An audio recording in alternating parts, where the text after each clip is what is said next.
এই মেঘ, পড়ে যাবি তো, ধীরে ধীরে নাম। মরিয়ম বেগম টেবিলে খাবার বাড়তে বাড়তে তার মেয়ের দিকে তাকিয়ে সাবধানী কণ্ঠে কথাটা বলে আবার খাবার বাড়ায় মনোযোগ দেয়। মরিয়ম বেগমের কথা শুনে টেবিলে বসে থাকা বৃষ্টি আর বর্ষা দুজনেই সিঁড়ির দিকে তাকায়। ততক্ষণে মেঘ খাবার টেবিলের কাছে এসে মরিয়মের গলা হালকা জড়িয়ে ধরে। এরপর কিছুটা দাঁত বের করে হেসে বলে ওঠে, আরে আমার সুন্দরী আম্মু, আমাকে নিয়ে চিন্তা করতে হবে না, তুমি বরং তোমার ছেলেকে নিয়ে চিন্তা করো। তোর ভাইয়ের কাণ্ডজ্ঞান বলে কোনো জিনিস যদি থেকে থাকতো, তাহলে তোকে নিয়ে কোনো চিন্তা করা লাগতো না। যাও তো তুমি, আমার ভাইয়াকে নিয়ে এসব বলবে না, আমার ভাইয়ার মতো ছেলে হয়ই না। বৃষ্টি আর বর্ষা টেবিলে বসে বসে সব তাকিয়ে দেখছে আর প্লেট থেকে খাবার তুলে খাচ্ছে। রান্নাঘর থেকে হঠাৎ করেই এবার আয়েশা চৌধুরী গলা ঝেড়ে বলে উঠল, তোমার ভাই যে কেমন সেটা সবারই জানা আছে। এর জন্যই তো সেই সকালবেলায় উঠে কোথায় বেরিয়েছে কাউকে না জানিয়ে, কোনো খোঁজ নেই। কি বলো ফুপি, ভাইয়া আবার কোথায় গেল? আর তোমরা চিন্তা করো না, ভাইয়া চলে আসবে। তুই তোর ভাইয়ের সাপোর্ট নিস, এর জন্য তোর ভাইকে কিছু বলা যায় না। আরেকজনের কথা আবার বাদ দিলে কেন ভাবি? আরেকজন আবার কে? কে আবার? আমাদের মাহি।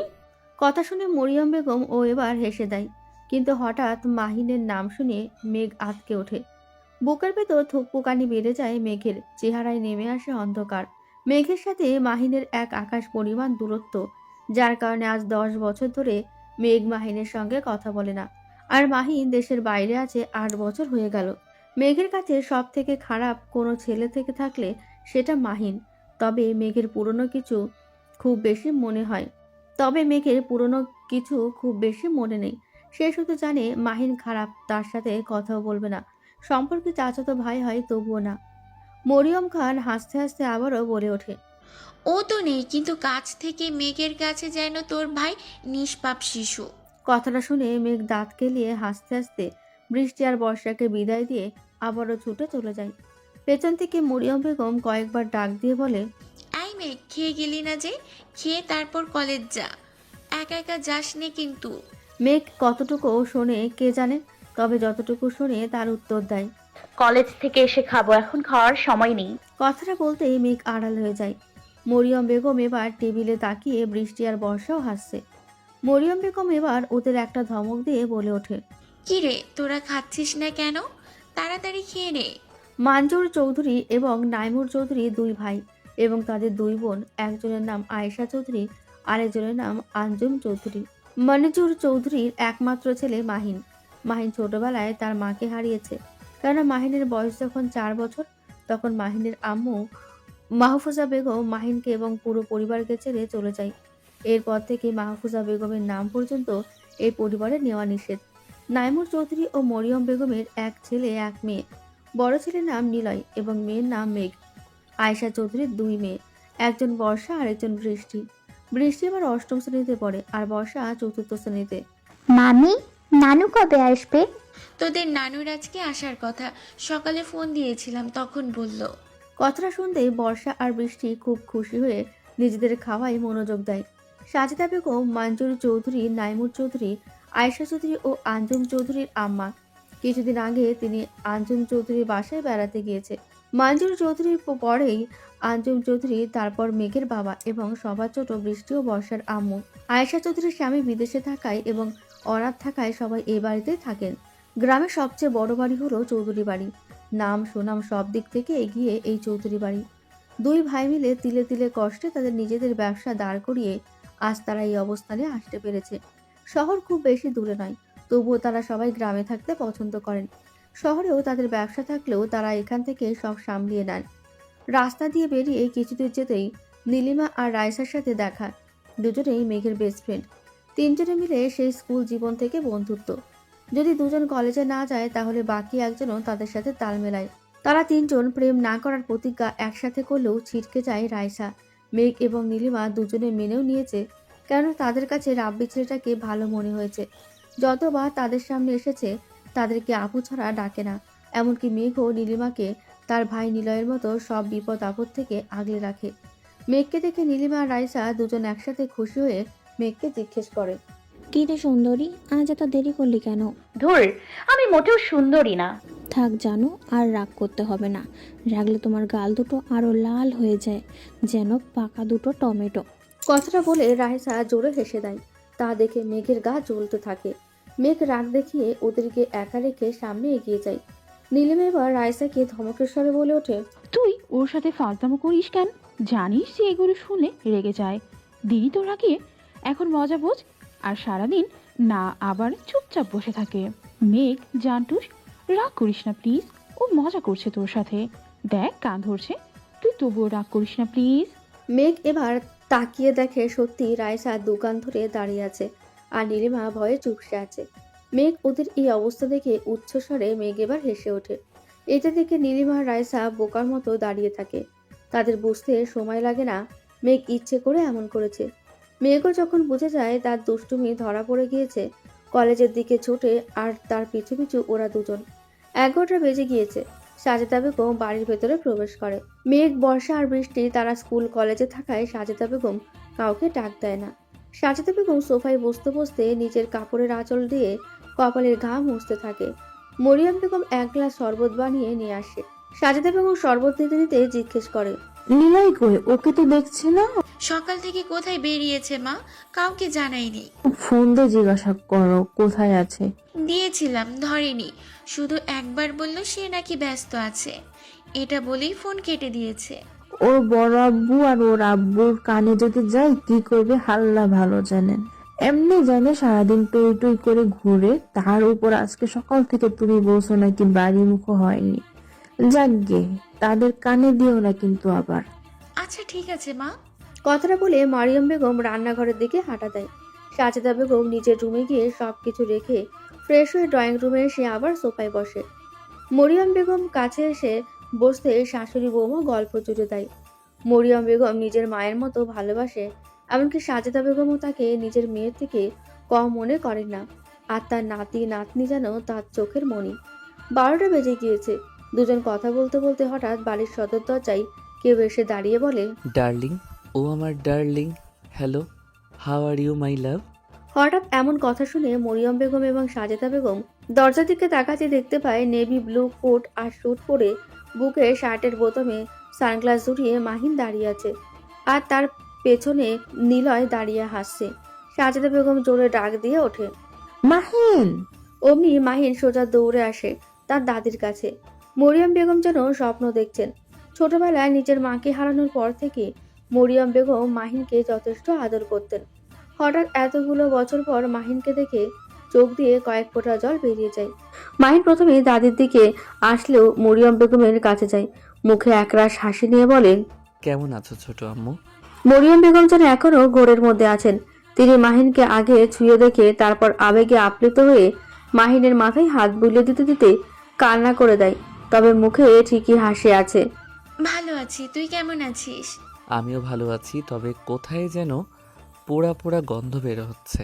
মাহিন কথাটা বলেই ভ্রু নাচায়। মরিয়ম বেগম এবার মিটিমিটি হাসছে। মাহিন ঘুরে দাঁত কেলিয়ে হেসে বলে, আরে হ্যাঁ, এখান থেকে পোড়া পোড়া গন্ধ এখান থেকে আসছে। আয়, কি পড়ছে তোকে দেখাচ্ছি। মাহিন তার দাদির কোলে মাথা রাখে। মরিয়ম বেগম রান্নাঘরের দিকে যায় মাহিনের জন্য খাবার আর শরবত বানাতে। নীলয় সবগুলো লাগেজ আর ব্যাগ রেখে দৌড়ে এসে ভ্রুকুচকে বলে, নাও নাও, আমার ভাগে ভাগ বসানোর লোক এসে গেছে। ও দাদি, আমাকে দেখি ভুলে গেলে? এত তাড়াতাড়ি নিজের জামাই বদলে ফেললে? নীলয় কথাটা বলে অন্য পাশে সাজেদা বেগমের কোলে মাথা রাখে। সাজেদা বেগম এবার হেসে মাহিনকে উদ্দেশ্য করে বলে, হ্যাঁ রে দাদু ভাই, তুই তো এখন অনেক সুন্দর হয়ে গেছিস। কেন? আমি কি আগে সুন্দর ছিলাম না? তুই তো আগে কালা ছিলি, এজন্য বললাম। নিজে মনে হয় বিশ্ব সুন্দরী, নইলে কি আর আমার দাদা তোমাকে রেখে চলে যেত? এই তুই কি বললি? না মানে, আজকে কি বার ডার্লিং? আজকে মঙ্গলবার, তবে তোর কপালে শনি আছে। এসব কাণ্ড থেকে রান্নাঘর থেকে মরিয়ম বেগম আর কোলে এখনো শুয়ে থাকা নিলয় হাসছে। এটা থেকে সাজেদা বেগম এবার নিলয়ের কান ধরেও টেনে তোলে। নিলয় একটু ব্যথা পেয়ে বলে, আমি কি করলাম দাদি? তুমি আমার সাথে এমন করছো কেন? তোর ভাই একা কেন শাস্তি পাবে? দুটোই পাবি। তোরা একসাথে দুজন প্ল্যান করে আজ এই কাজ করেছিস, তা আমার বোঝা শেষ। এমন সময় দরজা দিয়ে আয়েশা চৌধুরী বৃষ্টি আর বর্ষাকে নিয়ে স্কুল থেকে ফিরেছে। বৃষ্টি আর বর্ষা তাদের নানুকে দেখে দৌড়ে খুশি হয়ে ভেতরে ঢোকে। মাহিনের সাথে তারা কথা বলার কারণে মাহিনকে দুজনেই চেনে, তাই দুজন কনফিউশনে পড়ে যায়। কার কাছে আগে যাবে, ভাইয়ার কাছে নাকি নানুর কাছে। দুজনেই মাহিনের কাছে যায়। বর্ষা তো রীতিমতো খুব খুশি হয়ে মাহিনকে জড়িয়ে ধরে। আয়েশা চৌধুরী খুব খুশি হলেও ওদের দুজনের এই অবস্থা দেখে হাসতে হাসতে বলে, কিরে তোরা দুটোর এই অবস্থা কেন? আর মাহিন তুই কখন এসেছিস? কান ধরা অবস্থায় মাহিন বলে, একটু আগে আসলাম, আর কাউকে না জানিয়ে আসছি জন্য এমন হয়েছে। তোদের সাথে এমন হওয়াই উচিত। ঠিকই আছে। এর মধ্যে মঞ্জুর চৌধুরী এবং নাইমুর চৌধুরীও চলে এসেছেন ছেলের আসার কথা শুনে। নাইমুর চৌধুরী তো ভাতিজিকে পেয়ে খুশিতে জড়িয়ে ধরে। মঞ্জুর চৌধুরী গুরু গম্ভীর কণ্ঠে মাহিনকে জিজ্ঞেস করে, তুমি আসবে এটা জানাওনি কেন? নাইমুর চৌধুরী এবার মাহিনকে ছেড়ে দেয়। তারপর মাহিন একটু ভয়ে ভয়ে বলে, আসলে দাদিকে আর ছোট আম্মু, ফুপি এদের মুখে হঠাৎ হাসি দেখার জন্য এইভাবে আসা। মঞ্জুর চৌধুরী ভ্রুযুগল নাকের ডগায় টেনে চেহারায় গম্ভীরতা বজায় রেখে আবার বলে, জানিয়ে আসলেও তো খুশি হতো সবাই। তাহলে আর সারপ্রাইজ কিভাবে হলো? তুই ঠিক করেছিস, যা তো অনেকক্ষণ এসেছিস, এখন ফ্রেশ হোসনি। কখন কি খেয়েছিস কে জানে, ফ্রেশ হয়ে আয়। আমি কোন রুমে যাব ছোট আম্মু? আপাতত নিচের বাদিকের রুমে তুই যা। তোর রুমে তো তোর দাদি তালা দিয়ে রেখেছিল, সব অগোছালো আছে। সেটা আজই ঠিক করিয়ে দিয়ে নেই, তখন ওটাতে চলে যাস। মাহিন একগাল হেসে মাথা নেড়ে হ্যাঁ বলে রুমের দিকে যাওয়ার আগেই লাগেজ থেকে সবার জন্য যা এনেছিল সব দিয়ে দেয়। বাবা চাচার জন্য দুটো সুন্দর দেখে পাঞ্জাবি আর জায়নামাজ এনেছে, আর সবার জন্য কম বেশি সবকিছু নিয়ে এসেছে। বৃষ্টি আর বর্ষা যা যা আনতে বলেছিল সব এনেছে, তাই তারা ভীষণ খুশি। মেঘ আর নিলয়ের সব কিছু আমার হাতের লাগেজে আছে, ওদের দুজনেরটা দিয়ে দিব। মরিয়ম বেগম মাথা নেড়ে ঠিক আছে জানিয়ে দেয়। মাহিন দুটো লাগেজ নিয়ে রুমের দিকে হাঁটতে থাকলে নীলা এসে মাহিনকে হেল্প করে। এরপর মাহিন গিয়ে ফ্রেশ হয়ে একটা কফি কালারের টি শার্ট আর ট্রাউজার পরে বের হয়ে সবার সাথে খেতে বসে। এসব করতে করতে 3টে বেজে গিয়েছে। খাবার টেবিলে সবাই একসাথে খেতে বসেছে। নানান রকমের কথাবার্তা সেখানে হয়, যেখানে অধিকাংশ প্রসঙ্গ মাহিনকে নিয়ে। মাহিন নির্দ্বিধায় সবগুলোর উত্তর দিয়ে যায়। তবে একটা চেয়ার ফাঁকা, সেখানে মেঘ নেই। মেঘের সামনে এইচএসসি পরীক্ষা, তাই কলেজ শেষ করে টিউশন করে তারপর বাসায় ফিরতে ফিরতে 3টে বেজে যায়। একথা সবাইকে খাবার দিতে দিতে মরিয়ম বেগম মাহিনকে জানিয়েছে। খাওয়া দাওয়া করে মাহিন নিজের রুমে চলে যায় রেস্ট নিতে। মঞ্জুর চৌধুরী এবং নাইমুর চৌধুরী নিজেদের কাজে চলে যায়। মাহিন বিছানায় হেলান দিয়ে মোবাইল দেখছে। এমন সময় নিলয় দরজার কাছে দাঁড়িয়ে দরজায় কয়েকবার নক করলেই মাহিন ভেতরে আসতে বলে। নীলয় ভেতরে এসে বিছানায় বসে মাহিনকে জিজ্ঞেস করে, ভাইয়া বাইকে আসার সময় কোথায় যেন যাবে বললে সন্ধ্যায়? রেডি থাকিস, সেখানে গেলেই বুঝবি। নীলয় মাথা নেড়ে ঠিক আছে বলে মাহিনকে ঘুমাতে বলে চলে যায়। নীলয় বের হবে এমন সময় পেছন থেকে মাহিন ডাক দিয়ে বলে, 3টা বেজে গিয়েছে, তোর বোনকে নিয়ে আয়, নইলে তোর বোন যে লোক, দেখ গিয়ে কার গাছ থেকে পেয়ারা চুরি, বড়ই চুরি, এটা ওটা চুরি করে বসে, আর তোর সব কিছু নিয়ে নিস এসে। নীলয় হেসে মাথা নেড়ে বের হয়ে যায়। কেন নীলয় জানে এগুলো মাহিনকে আশেপাশের লোক জানিয়ে দিয়েছে। নীলয় বের হতে মাহিন বিছানায় গা এলিয়ে দিয়ে মুখে একটা মুচকি হেসে ঘুমিয়ে পড়ে। মেঘ টিউশন থেকে বের হতেই তাকে নীলয় বাইক নিয়ে দাঁড়িয়ে আছে। মেঘ ভাইকে দেখে খুশি হয়ে প্রশ্ন করে, এ কি ভাইয়া, তুমি এখন? কেন এর আগে আসিনি আমি? আরে আমি কি সেটা বলছি নাকি? চলো বাসায় চলো। নীলয় আর কথা না বাড়িয়ে মেঘকে নিয়ে রওনা হয়। মেঘও তার বান্ধবীদের বিদায় জানিয়ে চলে আসে। রাস্তায় নীলয় একটু রেগে থাকায় মেঘ আর কোনো কথা বলে না। বাসায় ফেরার পর মেঘ ড্রয়িং রুমে যেতেই অবাক হয়। মেঘকে দেখে বর্ষা আর বৃষ্টি দৌড়ে চলে আসে। ততক্ষণে নীলয় আবার বাইক নিয়ে বেরিয়ে পড়েছে। মেঘ দেখতে পায় তার দাদি এসেছে। মেঘ খুব খুশি হয়ে দাদির কাছে যেতে লাগলেই বৃষ্টি আর বর্ষা খুশিতে গদগদ হয়ে ড্রেস চকলেট দেখিয়ে মেঘকে বলে, বলো তো আপু, এগুলো কে দিয়েছে? কে আবার? দাদি দিয়েছে। না আপু, ভুল বলেছ, এগুলো সব মাহিন ভাই এনেছে। মাহিনের নাম শুনতেই মেঘের বুকে ধুকপুকারে যেন থেমে যাওয়ার অবস্থা। নিঃশ্বাসটাও বন্ধ হওয়ার উপক্রম। গলা দিয়ে কোনো আওয়াজ বের হচ্ছে না। একদম থ হয়ে দাঁড়িয়ে আছে। শরীরটা যেন নাড়াতে পারছে না, সাথে কপাল ঘামতে শুরু করেছে। বর্ষা মেঘকে ধাক্কা দেয়। বর্ষার ধাক্কায় যেন মেঘের কোর কাটে। এই ব্যাপারে কোনো উত্তর না দিয়ে সোজা নিজের রুমে গিয়ে ফ্রেশ হয়ে টেনশনে না খেয়ে ঘুমিয়ে পড়ে। সাজিদা বেগম মেঘকে খেতে ডাকতে গিয়ে মেঘকে ঘুমাতে দেখে ফিরে আসে। সন্ধ্যায় মাহিন ঘুম থেকে উঠে ফ্রেশ হয়ে রেডি হয়ে বের হতে লাগলেই সাজেদা বেগম প্রশ্ন করে। দাদু ভাই কোথায় যাস? একটু কাজ আছে ডার্লিং, আসতে দেরি হবে। এতদিন পর আসলাম, একটু বের হই। নিলয় সাথে যাবে। সাজেদা বেগম যেতে বলে নিজের মতো করে পান চিবোতে ব্যস্ত হয়ে যায়। রান্নাঘর থেকে মরিয়ম বেগম আর আয়েশা চৌধুরী কিছু জিজ্ঞেস করার আগেই যখন দেখে সাজেদা বেগম পারমিশন দিয়ে দিয়েছে, তখন আর কিছু না বলে রান্না বান্নায় মনোযোগ দেয়। এতদিন পর ছেলেটা ফিরেছে, তার পছন্দের সবকিছু রান্নায় যেন নিজেদের সবটুকু দিয়ে উঠে পড়ে লেগেছে।